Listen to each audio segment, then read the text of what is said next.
Wherever you go, whatever you do, throw a little at it. Omax, Vest and Briefs.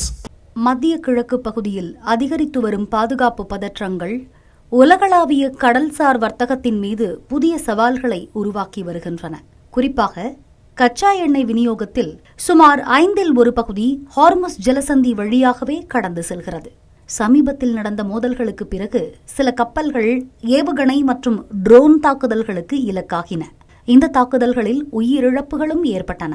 இதன் விளைவாக காப்பீட்டு செலவுகள் உயர்ந்துள்ளன.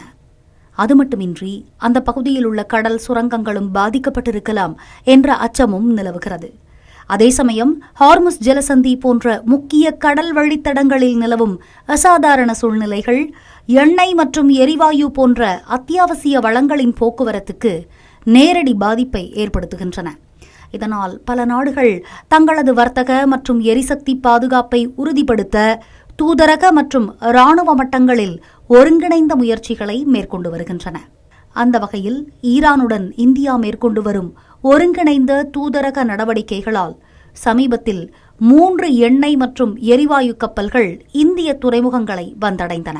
இதற்கிடையே இந்தியா வந்தடைந்த ஒரு LPG டேங்கர் கப்பலை ஹார்முஸ் ஜலசந்தி வழியாக பாதுகாப்பாக கொண்டுவர ஈரானிய கடற்படை உதவி செய்தது தெரியவந்துள்ளது.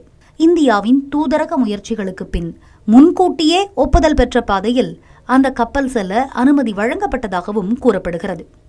இது தொடர்பாக அந்த கப்பலில் பயணித்த மூத்த அதிகாரி ஒருவர் பல்வேறு தகவல்களை பகிர்ந்துள்ளார். அதன்படி கப்பல் அந்த ஜலசந்தியை கடந்தபோது ஈரானிய கடற்படை அதிகாரிகள் வானொலி மூலம் தொடர்பில் இருந்ததாக அவர் தெரிவித்துள்ளார். கப்பலின் கொடி, பெயர், சென்றடையும் துறைமுகம், குழுவினரின் தேசியத்தன்மை போன்ற விவரங்களை சரிபார்த்து குறிப்பிட்ட பாதையில் செல்ல அவர்கள் வழிகாட்டியதாகவும் அவர் தெரிவித்துள்ளார். இதன் மூலம் அந்த பகுதியில் ஈரான் கட்டுப்பாட்டை வலுப்படுத்த முயற்சிப்பதாக நிபுணர்கள் கருதுகின்றனர்.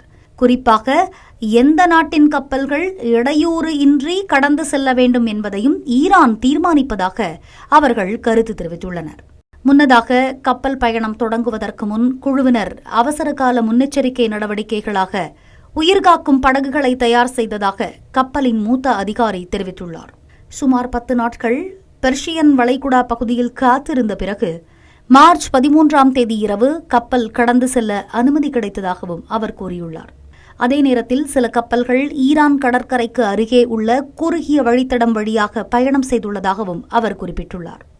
இந்த பயணத்தின் போது கப்பலின் தானியங்கி அடையாள அமைப்பு தற்காலிகமாக நிறுத்தப்பட்டிருந்ததாக கூறியுள்ள அவர், GPS சேவையும் தடங்கலுக்கு உள்ளானதால் பயணம் வழக்கத்தை விட நீண்ட நேரம் எடுத்ததாகவும் தெரிவித்துள்ளார். ஜலசந்தியை கடந்த பிறகு இந்திய கடற்படை கப்பல்கள் தங்களை வரவேற்று இந்திய துறைமுகம் வரை உரிய கண்காணிப்புடன் அழைத்து வந்ததாகவும் அவர் கூறியுள்ளார். இந்த சம்பவம் இந்தியாவின் தூதரக திறனையும் கடல்சார் பாதுகாப்பில் அதன் உயர்ந்த பங்கையும் வெளிப்படுத்துகிறது. தேவையான போது நடுநிலையான நடுவர் பங்கு வகிக்கும் வாய்ப்பும் இந்தியாவுக்கு இருப்பதாக நிபுணர்கள் கருதுகின்றனர்.